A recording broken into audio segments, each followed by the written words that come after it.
नमो अर्हन्ताणं नमो सिद्धाणं नमो आयर्याणं नमो भुवज्झायाणं नमो लोये सौवसावं। मङ्गलं भगवान् वीरो मङ्गलं गौतमो गणी मङ्गलं कुन्दकुन्दाद्यो जयं धर्मोऽस्तु मङ्गलम्। सर्वमङ्गलमाङ्गल्यं सर्वकल्याणकारकं प्रधानं सर्वधर्माणां जैनं जयतु शासनं। वन्दितु सौवसिद्धे ध्रुवमचलमनोवमं गतिं तत्ते वोच्छामि समयपाहुर् मिनमो सुदकेवली भणिदम्। नमः समय साराय स्वानुभूत्या चकासते चित्स्वभावाय भावाय सर्वभावान्तरचिदे। शुद्धात्म में रत रहो यही श्रेष्ठ आचार, शुद्धात्म की साधना कही निर्जरा सार।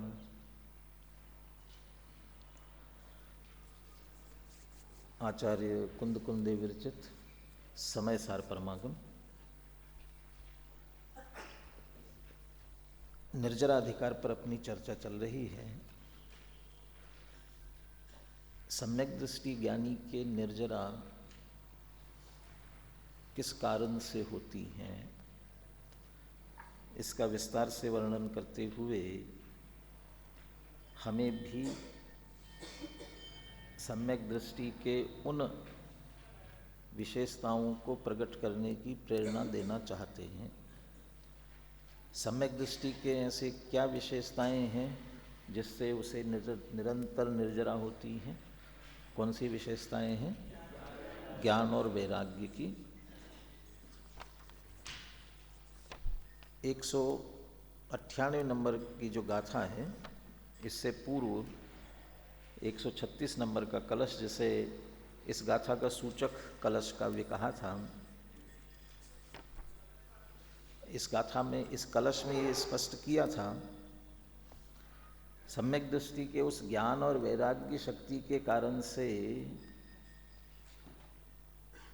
दो कार्य करता है, और दोनों कार्य दो नहीं है, एक ही है। अंतिम पंक्ति थी कलश की, स्वस्मिन् नास्ते विरमति परात्।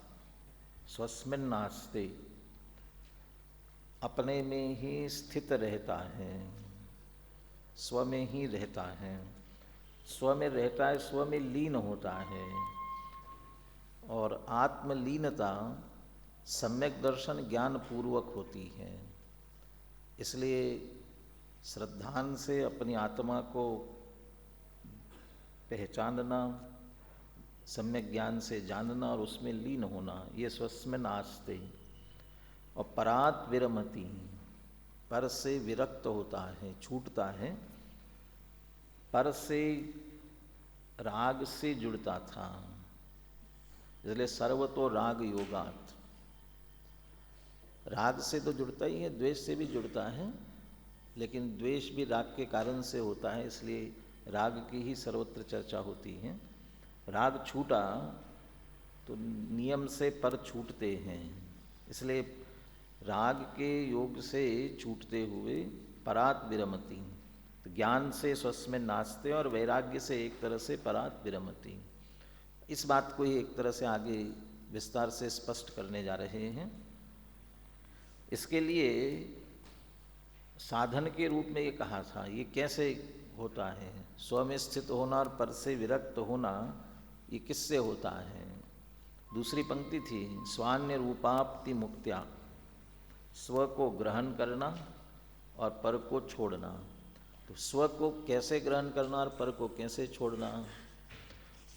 स्व को ग्रहण करना है तो क्यों ग्रहण करना, और पर को छोड़ना है तो क्यों छोड़ना है? अब ये विस्तार से आगे स्पष्ट कर रहे हैं।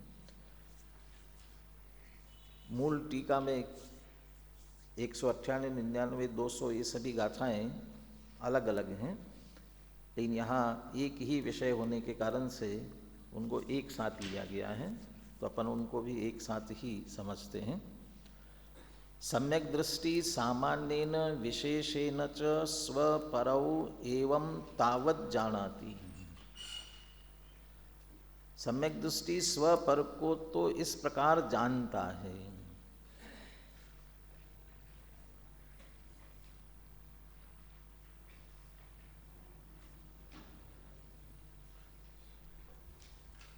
एवं जानाति, उसमें ये बात आने वाली है, पर को कैसे जानता है और अपने को कैसे जानता है, और सामान्य और विशेष भी लेंगे। लेकिन यहाँ जो सामान्य विशेष है वो जो और जगह सामान्य विशेष कहते हैं वैसा नहीं लेते हुए, सामान्य से कहा कि जीव है, विशेष से कहा तो संसारी और मुक्त है। अब उस विशेष को और विशेष करते गए तो संसारी त्रस स्थावर हैं। ऐसा ऐसा विशेष विशेष माने भेद करते हुए चले गए, बहुत विशेषों में चले गए। वो विशेष का तात्पर्य यहाँ नहीं है। अभी जैसे नाचार्य की टीका का उद्धरण दिया जाएगा, सामान्य का तात्पर्य क्या होता है, विशेष का तात्पर्य क्या होता है, वहाँ और विशेष देखेंगे अपन। लेकिन स्व और पर को सामान्य विशेष से इस प्रकार जानता है। मैं ये ढूंढ रहा था इसमें से कि जानने वाली बात ज्ञान की मुख्यता वाली हुई, और छूटने वाली बात जो वैराग्य की बात है वह छोड़ता है। वैसे 198 अगली गाथाओं की जो उत्थानिका है, नियम से ज्ञान वैराग्य संपन्न होता है, इतनी बातें ले ली उसमें।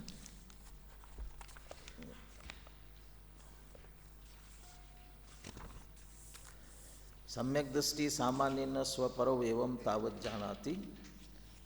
ये इसमें सामान्य विशेष दोनों जो एक साथ जोड़े गए हैं, इसमें 198 नंबर में 198 नंबर की गाथा में सामान्य की बात है। सम्यक दृष्टि विशेषेण तो स्वपरो एवं जानाति, और सम्यक दृष्टि विशेष रूप से स्व और पर को इस प्रकार जानता है 199 गाथा में। और 200 नंबर की गाथा जो आएगी उसके लिए एवं च सम्यक दृष्टि स्वम जानन रागम मुंचंश्च, इसमें ले लिया। स्व पर को सामान्य और विशेष जानने के बीच में ही छोड़ने की बात भी आ गई। 198-99 दोनों में ही ज्ञान भी आ गया, वैराग्य भी आ गया।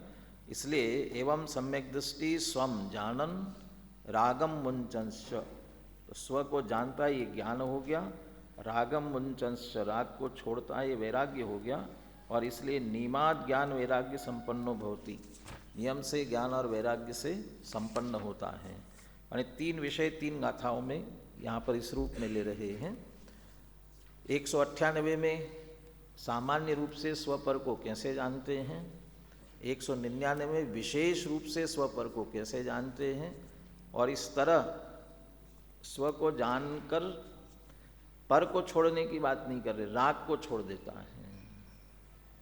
राग छोड़ता है तो पर छूटता है, क्योंकि पर से राग से जुड़ा हुआ है।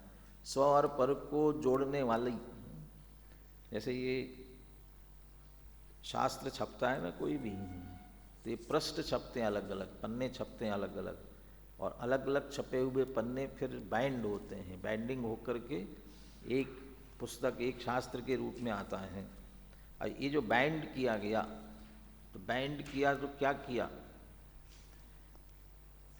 पहले तो धागे से सिल करके फिर इसे ऊपर से पुट्ठा और ये सब चिपकाया जाता था।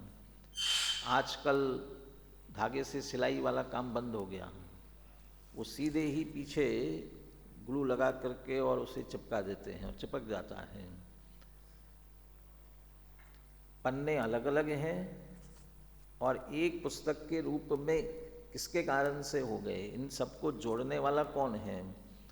और धीरे धीरे जो जोड़ने की गोंद जो भी प्रयोग किया गया है साधन, वो ढीला पड़ जाता है, कमज़ोर पड़ जाता है। बहुत बार अपन देखते हैं ना, ये शास्त्र में से भी, फिर आप प्रतियोगिता कराते शास्त्र सजाओ, और शास्त्र सजाओ प्रतियोगिता में हम ये ध्यान देते हैं कि सजावट बाहर से चमका तो दिया है, लेकिन अंदर पन्ने पन्ने अलग हो रहे हैं, तो ऐसे काम का नहीं है।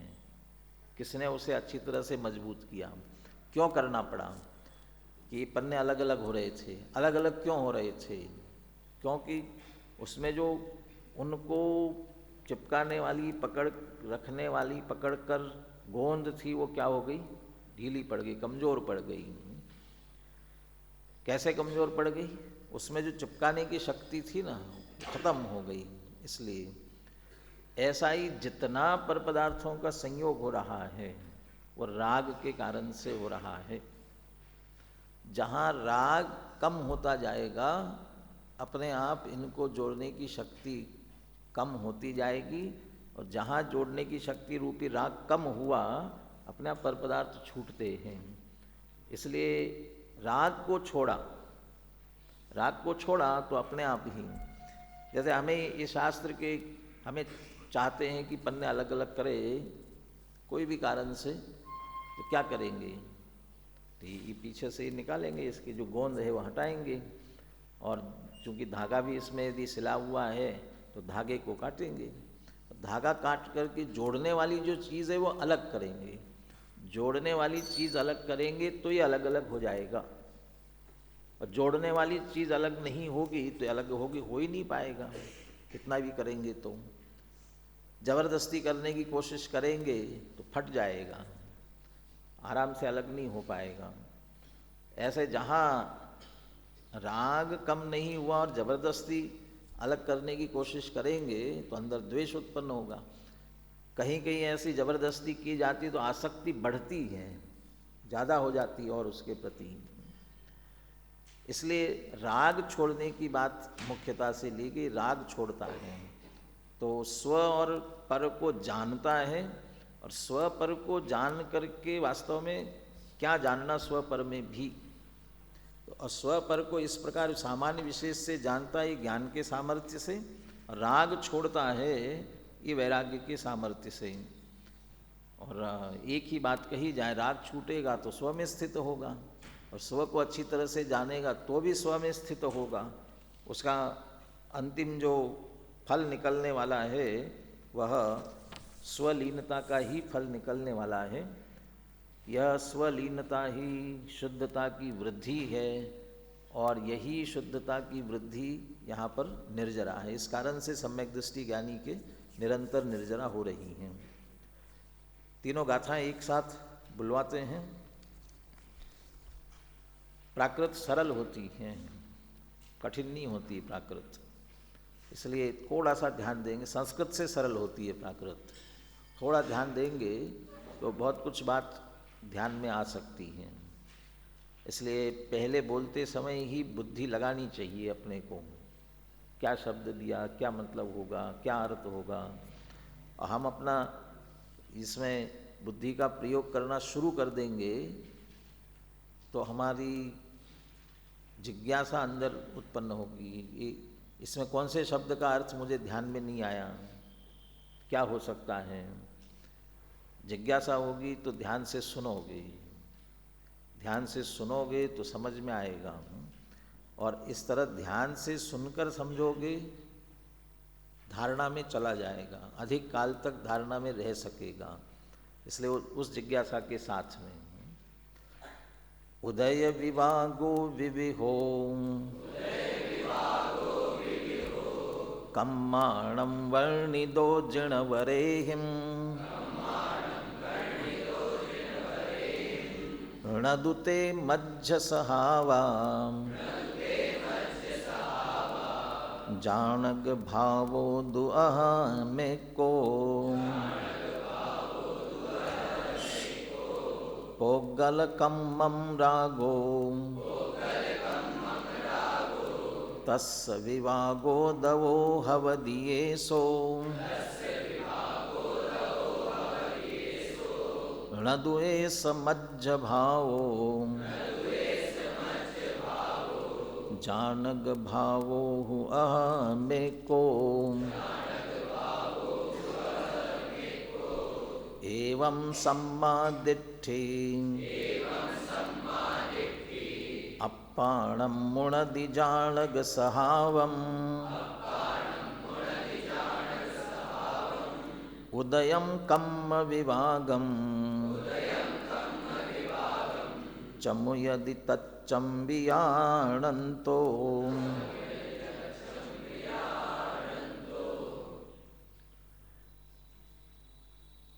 198 नंबर की गाथा में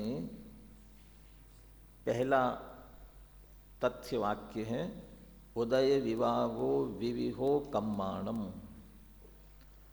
कम्माणम उदय विवागो विविहो।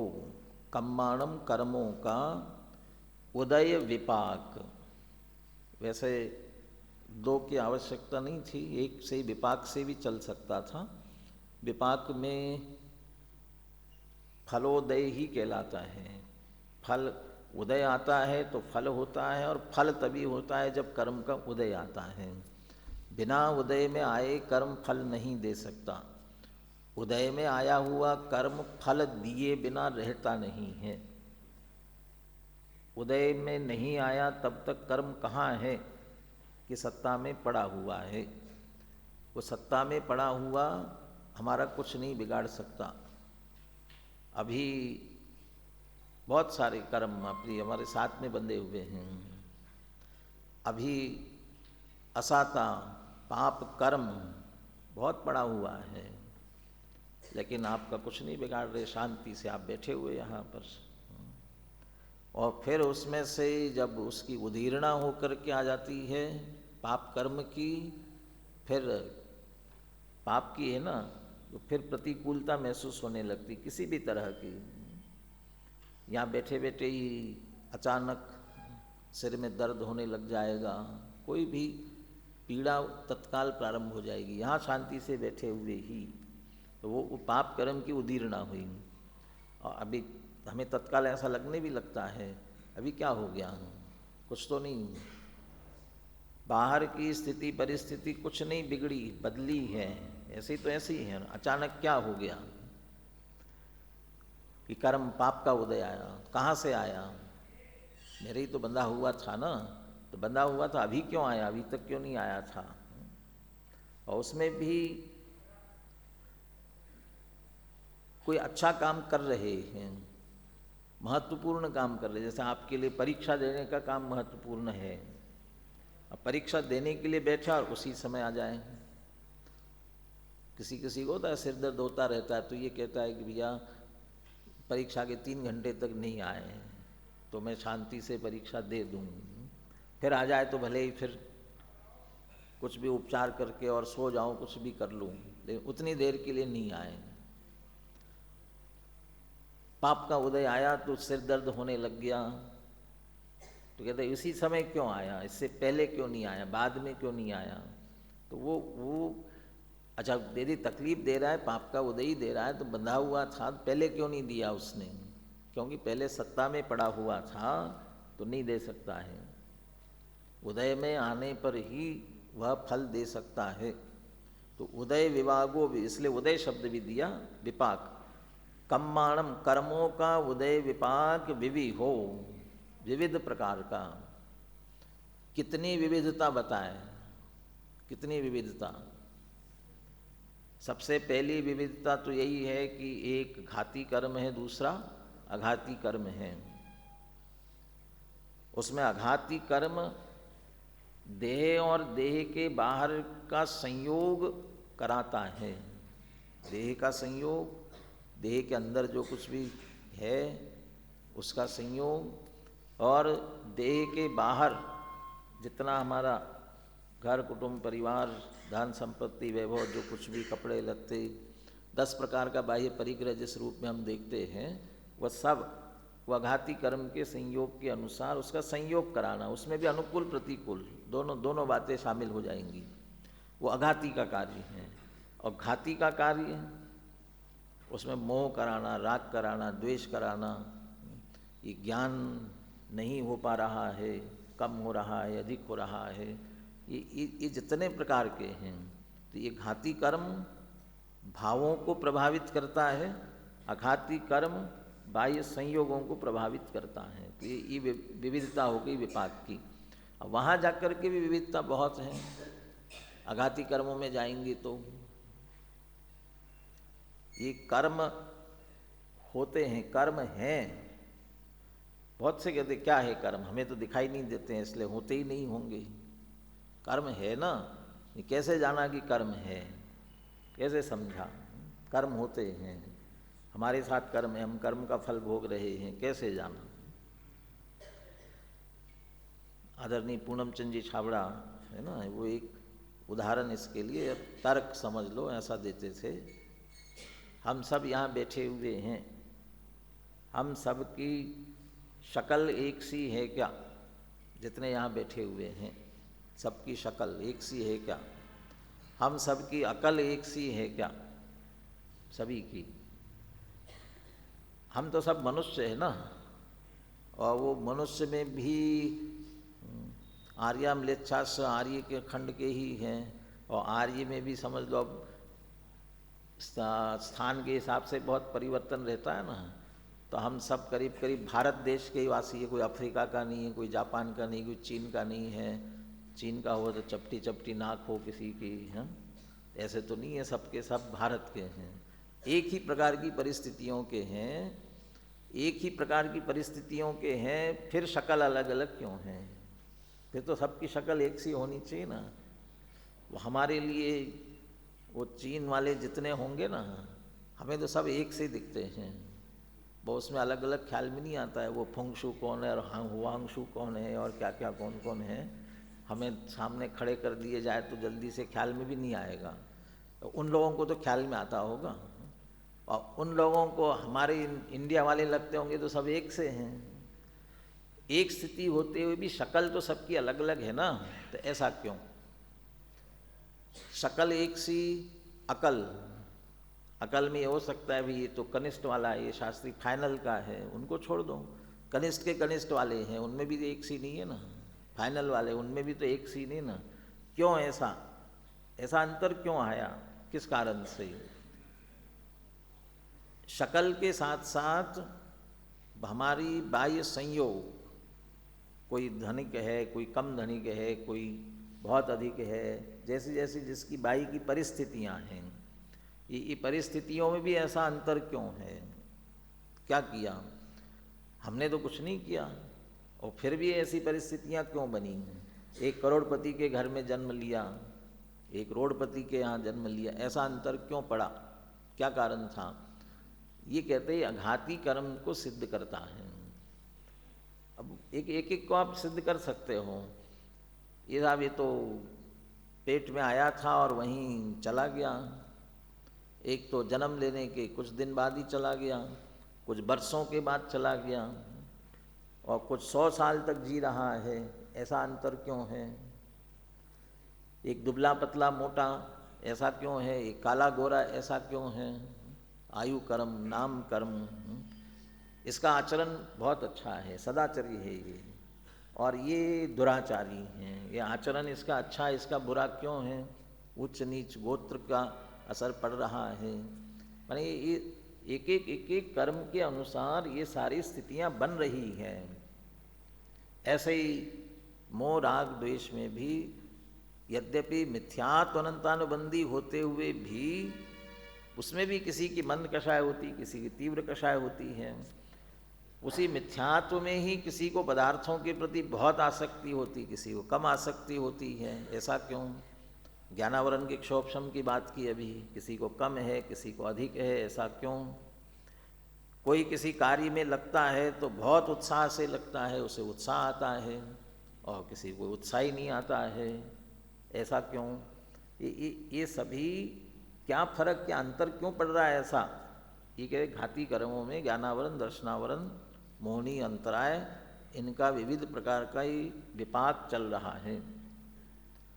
विविध प्रकार के विपाकों में हम अपने आप में देखें, कभी कभी बहुत जल्दी समझ में आ जाता है, कभी बहुत दिमाग लगाने के बाद भी समझ में नहीं आता है मुझे ही। तो इसका हमारे में भी ज्ञानावरण के क्षोभ में कभी तीव्रता कभी मंदता ये चलती रहती हैं। हमें कभी कभी बहुत गुस्सा आता है और कभी कभी दोस्त कितनी भी गालियाँ दे रहा होगा तो भी हंस करके टाल देते हैं, और कभी कोई कुछ भी नहीं कह रहा हो तो सोच करके ही वो ज़रूर मेरे बारे में कुछ कह रहा होगा, और सोच सोच करके गुस्सा करने लग जाता है। ऐसा क्यों होता है? मेरे ही तत्संबंधी कर्म के उदय विविध प्रकार के हैं। नियम सार में गाथा आती है, नाना जीवा नाना कम्मा नाना विध हवेई लद्धी। और इसलिए स्व पर समय के साथ किसी के साथ विवाद में नहीं उलझना चाहिए। तो वहाँ उसकी टीका में विस्तार से लिखा, कर्म नाना प्रकार के कैसे, और नाना कम्मा नाना जीवा, जीव नाना प्रकार के कैसे, त्रस स्थावर आदि के भेद किए, कर्म नाना प्रकार के कैसे, लब्धियाँ कैसी अलग अलग सबकी हैं, बहुत विस्तार से दिया। इसलिए उदय विपाक कर्मों का जो कुछ हमें दिखाई दे रहा है, एक एक हमारा कुछ है ही नहीं, सब उधार का लिया हुआ है। चूँकि जब अपनी संपत्ति गिरवी रखेंगे तो उधार से ही तो काम चलाना पड़ेगा। अपनी सारी संपत्ति गिरवी रखेगा कोई तो उधार से काम चलाना पड़ेगा। तो हमने भी हमारा ज्ञान वैभव, ज्ञान दर्शन चारित्र अनंत गुणों का वैभव, इसको गिरवी रखा है कहाँ हमारे पास में, हमारे अधीन है कहाँ। और फिर वो उसके निमित्त से कर्म बांध करके कर्माधीन ऐसे हो गए हैं, वो जो कुछ जितना देता है उतना ले करके भोगते रहते हैं। शरीर की स्थिति से लेकर के अभी विविध प्रकार के कर्मों के विपाक की बात की, नख से सिख तक लेकर, ये तो बाहर के संयोगों की बात, और अंदर में हमारे चलने वाले परिणाम कहाँ से आए, कैसे आए, क्यों आए। जितना ज्ञान दर्शन आदि का उघाड़ है वह, और जितने जैसे हमारे परिणाम चल रहे वे कैसे, क्यों, कहाँ से आए। जितना जितना कर्म ने मेहरबानी की उतना मिला हुआ है, कर्म की मेहरबानी है। अभी जितना ज्ञानावरण दर्शना श्रद्धा ज्ञान चारित्र का जितना उघाड़, हमारी ज्ञान दर्शन और वीर्य का जितना उघाड़ है, जैसे परिणाम हो रहे हैं तीव्र मंद, ये सब कर्म की मेहरबानी पर चल रहे हैं। एक बार शांति से बैठकर विचार करो तो ख्याल में आएगा। हृदय विभागो विविवो कम्माणम, कर्म का विविध प्रकार का विपाक है। किसने कहा, किसने बताया? वर्णिदो जिनवरे हिम, वैसे तो कदाचित नहीं मानते, लेकिन किसने कहा? जिनवरे ही वर्णिदो। किसने कहा? जिनवर कौन होते हैं? जिनवर बृहद द्रव्य संग्रह का मंगलाचरण है ना, वो मंगलाचरण क्या मंगलाचरण है बोलो?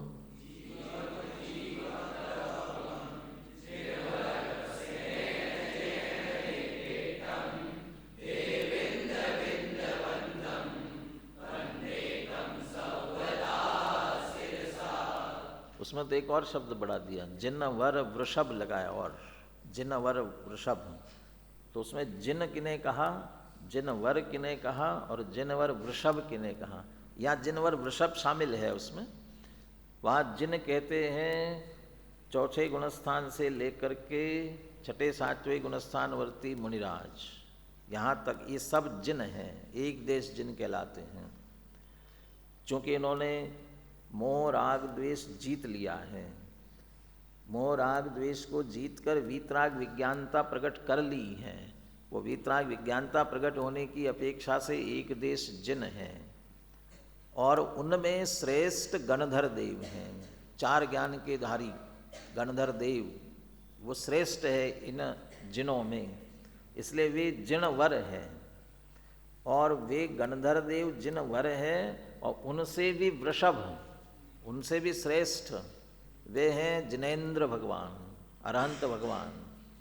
यहाँ अभी जिन कह करके हम, चूंकि गणधर देव भी है तो वे भी छठे सातवें गुणस्थानवर्ती मुनिराज ही है ना, इसलिए वे सब जिन, और अरहंत भगवान उनसे श्रेष्ठ होने के कारण से जिनवर। तो अरहंत भगवान, जिनेन्द्र भगवान, तीर्थंकर देव, उन्होंने ऐसा कहा हुआ है। उनकी कही हुई बात क्यों मानी जाए? क्योंकि सर्वज्ञ है, सर्वज्ञता में सब कुछ जानकर उन्होंने कहा हुआ है। प्रवचन सार की चर्चा सर्वज्ञता की चल रही है। भूत और भविष्य की पर्यायें जो नष्ट हो चुकी है, अभी उत्पन्न नहीं हुई, यदि उनको न जाने तो इस ज्ञान को दिव्य कौन कहेगा? ये सब जिनेन्द्र भगवान जानते हैं। उदय विभागो विविहो कम्माणम, कर्मों का विविध प्रकार का विपाक, कितने प्रकार का, बारीकी से आप जाकर के देखेंगे कितने कितने कितने प्रकार के विपाक, कितने प्रकार के कर्म हैं। मूल प्रकृतियाँ 8, उत्तर प्रकृतियाँ 148, भेद विवक्षा से अभेद विवक्षा, उसमें बहुत फर्क पड़ता है। और उसके बाद भी एक एक में कितना, ज्ञानावरण के कितने भेद हैं? कितने ज्ञानावरण के? 5 भेद। उसमें मति ज्ञानावरण, श्रुत ज्ञानावरण, मति ज्ञानावरण, श्रुत ज्ञानावरण के कितने भेद? मति ज्ञानावरण, श्रुत ज्ञानावरण के कितने भेद? कितने? कहाँ भेद ही नहीं है उसमें, कहाँ भेद है? हाँ? 336 भेद मति ज्ञानावरण के। क्यों? क्यों 336 प्रकार से जानता है ना, और जिस जिस प्रकार से उसमें नहीं जानता है उसका समझ लो उस संबंधी कर्म का उदय है, इसलिए वो नहीं जानता। जितना जितना क्षोभक्षम होता जाता है उतना उतना जानता है। और विस्तार में जाओ तो कितने हो जाएंगे? असंख्यात ही हैं। असंख्यात क्यों? अनंत हो जाएंगे। क्यों? स्वावरण क्षोभक्षम लक्षण योग्यता प्रतिनियतम अर्थम। मैंने शास्त्र को जाना। क्यों जाना? शास्त्रावरण कर्म का क्षोभक्षम है इसलिए मैंने जाना। और मैं, अब पता नहीं किसी का भी नाम ले लो जिसको मैं नहीं जानता हूँ, जिस चीज़ को नहीं जानता हूँ। अब जिस चीज़ को जानता ही नहीं हूँ तो नाम कैसे लूँगा? अब क्यों नहीं जानता हूँ? क्योंकि तत्संबंधी ज्ञानावरण का उदय, जितना जान रहा हूँ उतना तो क्षोभक्षम, अब बाकी सारा उदय है ना, ज्ञानावरण उतना बंधा हुआ है ना, तो तत्त संबंधी यदि हम बारीकी में जाएंगे उतने ज्ञानावरण, मति ज्ञानावरण के उतने भेद हो जाएंगे। श्रुत ज्ञानावरण, श्रुत ज्ञान किसे कहते हैं? श्रुत ज्ञान किसे कहते हैं? अभी थोड़ा उसे गौन करो। ये जिनवानी है ना, इसको श्रुत ज्ञान कहते हैं। जिनवानी को श्रुत ज्ञान कहते हैं। जिनवानी कितनी है? जिनवानी कितनी? 12 रूप। वो 12 रूप जिनवानी में से हम कितना जानते हैं? 12 जिनवानी में से हम कितना जानते हैं? कितना जानते हैं? बहुत कम जानते हैं। जितना जान रहे हैं उतना क्षोभक्षम, बाकी का सबका उदय। समझ लो 12 अंग में से अभी 12 ही अंगों का उदय चल रहा है। श्रुत ज्ञानावरण का उदय 12 ही अंगों संबंधी चल रहा है। 12 अंग में से अंतिम के 14 पूर्व, वो 14 पूर्वों का भी उदय, उसमें से वो कितना, कौन सा पूर्व और किसके कितने अंग का कितना सा ज्ञान हो रहा है, उतना क्षोभक्षम समझ लेना। बाकी का सब उदय चल रहा है। इस तरह से उदय विभागो विवो कम्माणम, इतनी बारीकी से जिन वरे ही वर्णी दो, जिनेन्द्र भगवान ने कहा है। ये आप योनियाँ पढ़ते हैं ना, एक इंद्रिय की कितनी, 2 इंद्रिय की कितनी, एक इंद्रिय में भी वनस्पति काय की कितनी, ये हरेक की है ना इतनी योनियाँ। किसने देखी? किसी ने देखी है इतनी इतनी योनियाँ? देखी हैं? हमने तो नहीं देखी है। कोई है देखने वाला, जानने वाला, वो जिनेन्द्र भगवान। इसलिए जिनवरे ही वन्नी दो, जिनेन्द्र भगवान ने ये कहा हुआ है। ये तो तथ्य की बात हुई। असली बात तो यहाँ ज्ञान और वैराग की चल रही थी ना, तो इसमें ज्ञानपना क्या है? नदुते मज्झ सहावा, ये सब अभी मैंने कहा था ना, ये सब उधार का है, हमारा कुछ नहीं है। नदुते मज्झ सहावा, ये मेरे स्वभाव नहीं है। अघाती के उदय से प्राप्त देहादि मेरे स्वभाव नहीं है, घाती से प्राप्त मोहादि रागादि ये भी मेरे स्वभाव नहीं है, नदुते मध्य सहावा ये मेरे स्वभाव नहीं है। ये मेरे स्वभाव नहीं है तो है क्या ये? उदय विभागो विविहो कम्माण, ये कर्मों का विविध प्रकार का विपाक है, मेरे स्वभाव नहीं है, ये मेरे नहीं है। तो तुम्हारे नहीं है तो तुम क्या हो? तुम क्या हो फिर? जानग भावोद अहम एको, अहम एको जानग भावो, मैं एक ज्ञायक भाव हूँ, जानन जानन स्वभाव ये मैं हूँ, ये मेरी संपत्ति भले ही गिरवी रखी हुई हो है मेरी, दूसरे के पास भी हो है मेरी, जब चाहे तब मैं ले सकता हूँ, उधार चुका करके जब चाहे मैं उसको ले सकता हूँ, वो ज्ञायक भाव वो मेरा। ये ज्ञान सामर्थ्य, सम्यक दृष्टि ज्ञानी ये ज्ञान के सामर्थ्य से ये जानता है।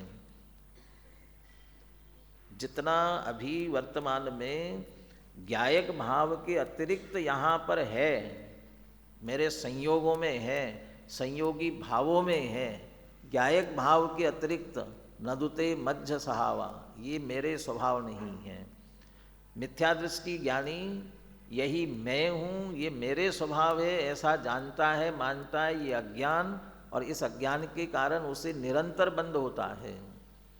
अभी यहाँ बैठे हुए हो, आपके एटीएम में कितना रुपया है आप जान रहे हो? जान रहे हो? जब दिमाग लगाओगे तब देखोगे ना, ख्याल में करोगे ये है कितने हैं क्या है। लेकिन वो तो एटीएम तो अभी आपके पास जितना, लेकिन उस प्रकार से जितना आपका परिग्रह है ना, परिग्रह नाम का पाप आपके पुण्य के उदय से जैसे हम समझते हैं मिला हमको, उसके बारे में अभी हम यहाँ बैठे बैठे प्रति माने निरंतर ही ये मेरा, इतना मेरा, इतना मेरा, में ऐसा उपयोग तो नहीं लगाते उसमें। वो जितना सारा परिग्रह है उस संबंधी पाप हमको बंध रहा है कि नहीं बंध रहा है? वो सारे परिग्रह संबंधी वो निरंतर बंध रहा है। क्यों बंध रहा है? क्योंकि भले ही अभी हम ये नहीं देख रहे हो कि ये मेरा, ये मेरा, ये मेरा इस तरह से, लेकिन ये सब मेरा है ऐसा, ऐसी मान्यता, ऐसी विपरीत मान्यता हमारे अंदर बैठी हुई है।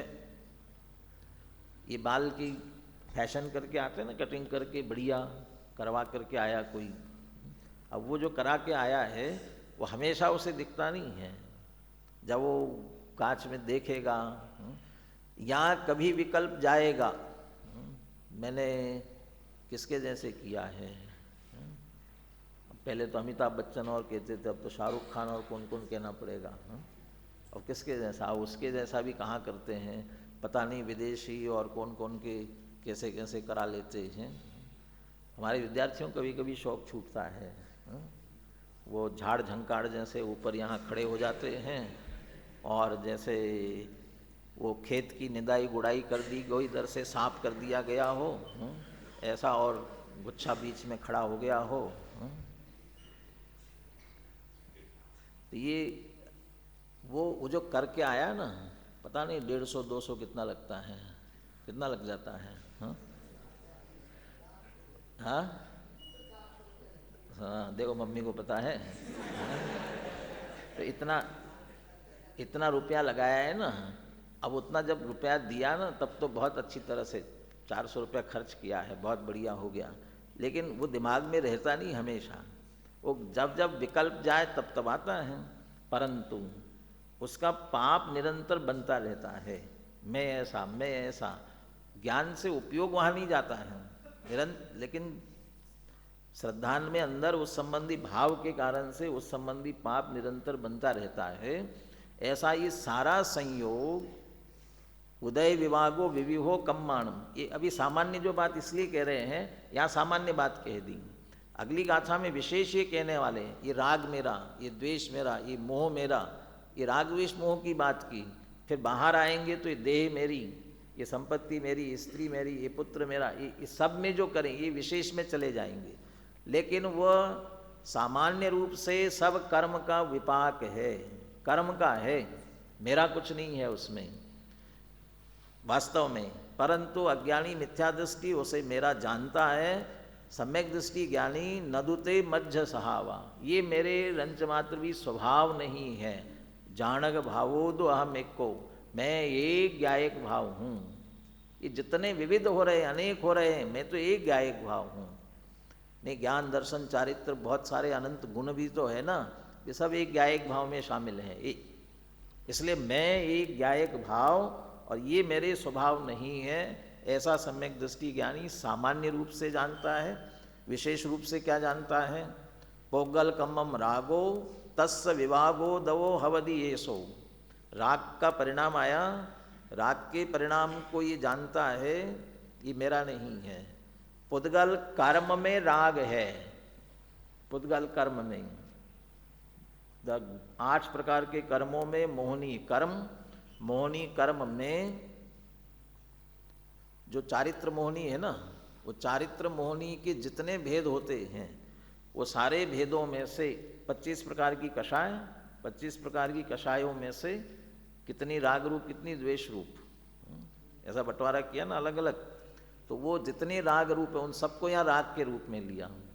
रति का परिणाम आया, लोभ का परिणाम आया, ये सब रति के, हास्य का परिणाम आया, ये सब राग रूप कहलाएंगे। ये परिणाम यदि हो रहे हैं तो ज्ञानी विचार करता है ये कर्म का परिणाम है, ये मेरा परिणाम नहीं है। तो पुद्गल कर्म राग, द्वेष हुआ तो द्वेष, क्रोध आया तो क्रोध। ऐसे ही बाहर से धन संपत्ति वैभव आई, 1 करोड़ का लाभ हुआ, ये साता का उदय है, साता कर्म का उदय है, ये कर्म का उदय है। पोगल कम्मम, ये पुद्गल कर्म साता कर्म, तस्य विभागोदवो हवदि येसो, ये उसका उदय है। वो अपने आप घटता बढ़ता रहता है ना। वो क्या कहा, पुण्य पाप फल माही हरख विलखो मत भाई, यह पुद्गल पर जाय उपज विन से फिर नाही। धन संपत्ति वैभव बाहर बहुत हो गया, पहले उसमें हरख विलखो, हर्ष मत करो, और चला गया असाता पाप कर्म के उदय से, विवाह खेद मत करो। क्यों? पुद्गल कर्म, ये पुद्गल का खेल है, ये उत्पन्न होता है नष्ट होता है, नष्ट हुआ है फिर उत्पन्न हो सकता है, ये चलता रहने वाला है। इसलिए पुद्गल कर्म का विपाक है यह सब। जो कुछ भी शरीर काला हो गया किसी रोग के कारण से, नाम कर्म का उदय काला हो गया, स्वस्थ हो गए फिर से ठीक ठाक हो गया, पुद्गल कर्म का विपाक है ये सभी। जो कुछ भी मोटा हो गया, पुद्गल कर्म का विपाक है ये सब। इसलिए एक एक हर चीज को सम्यक दृष्टि ज्ञानी ये विशेष में कह रहे। सामान्य में कहा था विविध प्रकार का विपाक है, यहाँ कह रहे एक एक को, जो जो परिणाम विकल्प में जो भी भाव आया, ज्ञानी तत्काल ये कहता है पोगल कम्मम, ये पुद्गल कर्म विभागो दवो हवदि येसो, ये पुद्गल कर्म के विपाक का उदय है, मेरा कुछ नहीं। नदु एस मज्ज भाव, वो सारे के सारे भाव मेरे नहीं हैं, विशेष रूप से भी एक एक भाव वो मेरे नहीं हैं, क्योंकि जानक भावो अहम एक को। यहाँ हु शब्द दिया, ऊपर दू दिया, दू माने भी तू माने तो होगा, और यहाँ हु माने खलु। वास्तव में ये भाव मेरे नहीं है, मैं एक ज्ञायक भाव हूँ। ऐसा जाना ज्ञान से इसका फल क्या निकला? एवं सम्मादिट्ठी अप्पाणम मुणदि जानक सहावम, ऐसे सम्यक दृष्टि आत्मा को, अपने आप को ज्ञायक स्वभाव जानता है। ये मुणदि जो है ना, नीचे क्या आएगा मुणदि, जानाती अर्थ किया, मानता है, निकाल लेना उसके साथ साथ में स्व तरीके। मैं ज्ञायक भाव ही हूँ ऐसा जानता है ये ज्ञान। अकेला जाना क्या कि नहीं, उसके साथ साथ में उदयम कम्म विभागम च मुयदी, और कर्म का विपाक जितना है उसे सबको छोड़ता है, उसमें राग भी है, उसे छोड़ता है। ऐसे ही नहीं, तच्चम वियानंतो, तत्वतः जानकर, उनके स्वभाव से जानकर, लक्षण से जानकर, लक्षण से जानने में नदु एस मज्ज भाव, ये मेरे भाव नहीं है, मैं एक ज्ञायक भाव हूँ। उनका भाव क्या क्या है? कौन कौन से भाव वाले हैं, उस विस्तार में जाने की आवश्यकता नहीं है, बहुत अधिक जाने की जरूरत नहीं है। इतना जान लिया मैं ज्ञायक भाव हूँ और ये मेरे भाव नहीं है, ऐसे लक्षण पूर्वक भाव वासना पूर्वक वियानंतः, वो सम्यक दृष्टि ज्ञानी जानते हुए मुंचती मुयदी, तत्वतः जानते हुए छोड़ता है। बिना जाने छोड़ेगा तो वो छूटना, बच्चों को जबरदस्ती कोई चीज़ छुड़ा दी, लेकिन अंदर इच्छा पड़ी हुई है तो लेते हैं। एक बच्चों को खुद ख्याल में आ जाए भाई ये ग्रहण करने योग्य नहीं है, तर्क युक्ति पूर्वक उनकी बुद्धि में बैठ जाए ये ग्रहण करने योग्य नहीं है, तो फिर एक बार छूटता है तो हमेशा के लिए छूट जाता है। ऐसे तच्चम भी तत्व तो जानते हुए सम्यक दृष्टि उन सब को छोड़ता है। अपने को ज्ञायक स्वभावी जाना, ये ज्ञान, और कर्म के विपाक जान करके समस्त पर को छोड़ा, इसका नाम वैराग्य। इस तरह सम्यक दृष्टि ज्ञान और वैराग्य से संपन्न होता है। गाथा के अर्थ पढ़ता हूँ, फिर एक बार गाथा पद्यानुवाद पढ़ करके चर्चा पूरी करेंगे। जिनेन्द्र भगवान ने कर्मों के उदय का विपाक अनेक प्रकार का कहा है, किंतु वे मेरे स्वभाव नहीं है, मैं तो एक ज्ञायक भाव ही हूँ। राग पुद्गल कर्म है, उसका विपाक रूप उदय मेरा नहीं है, क्योंकि मैं तो एक ज्ञायक भाव ही हूँ। इस प्रकार सम्यक दृष्टि अपने आत्मा को ज्ञायक स्वभाव जानता है और तत्व वस्तु के वास्तविक स्वरूप को जानता हुआ कर्म के विपाक रूप उदय को छोड़ता है। कर्म के विपाक रूप उदय को सम्यक दृष्टि छोड़ता है तो उसकी जो देह है, शरीर उसको मिला, बाह्य संयोग जो भी मिला है, शरीर ही समझ लो, तो उसे भी छोड़ देता होगा ना। और छोड़ता होगा तो फिर क्या करता होगा, आत्मघात कर लेता होगा। उसे छोड़ने के लिए क्या करता है, कैसे छोड़ता है उसे, वो छोड़ता जो है नदुते मज्ज सहावा, ये मेरे स्वभाव नहीं है, मैं ज्ञायक भाव हूँ, तो उधर से उपयोग हटा करके अपने ज्ञायक स्वभाव में स्थित होता है। इसका ही नाम उनको छोड़ना है। शरीर छूटेगा नहीं तत्काल शरीर तो अनंत भगवान का भी नहीं छूटता है, वो तो अयोग केवली सिद्ध होंगे तब छूटेगा। तो वो छोड़ना वैसा नहीं, श्रद्धा ज्ञान चारित्र से छोड़ता है और अपने में लीन होता है। अब बोलिए गाथाएं मूल प्राकृत से जितना अर्थ ख्याल में लेते हुए फिर पद्यानुवाद बोलिए।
हम भी निज तत्व को पहचानें और कर्म के उदय से होने वाले समस्त परभाव, पर द्रव्य, परभाव, विभाव, इन सबको छोड़े ज्ञान वैराग्य संपन्न होकर निर्जरा की ओर बढ़े, इसी मंगल भावना के साथ।